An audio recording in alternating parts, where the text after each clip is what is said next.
Qënë se ne kemi rinisur punën në funksion të zgjedhjeve të vitit ardhshëm dhe siç e dini të gjithë ju, si gjithmonë ne fitoret tona i projektojmë edhe i përgatisim duke marrë kohë edhe shumë më parë se sa të gjithë tjerët.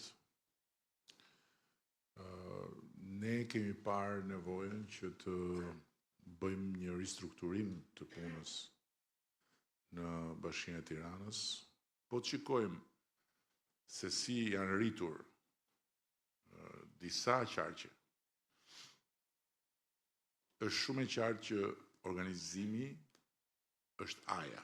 Ne sot jemi në një situatë që shikojmë, me thënë të drejtën me kënaqësi e shikojmë, që pagat në sektorin privat vazhdojnë rriten. Ndërkohë që ju e dini shumë mirë që pagat në sektorin publik janë rritur në mënyrë të vazhdueshme dhe përsëri kemi bërë rritje.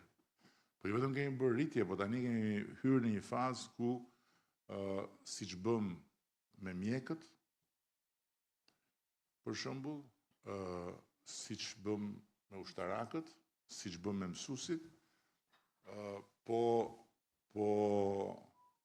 njohim paralelisht vjetërsinë në punë. Pra, nuk është e njëjta pagë në fund të ditës, pavarësisht se në atë regjistrin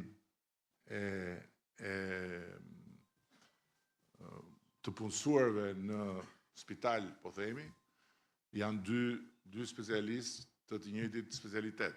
Po njëri është i ri, njëri ka 15 vjet apo 20 vjet eksperiencë. Po jo vetëm për eksperiencën, po dhe për faktin që ka punuar më shumë dhe më gjatë, paga ka një koeficient tjetër. Këto gjëra janë gjëra normale, po ne nuk i bënim dot më përpara, se s'kishim kapacitet buxhetor. Po njëjtën gjë mund të themi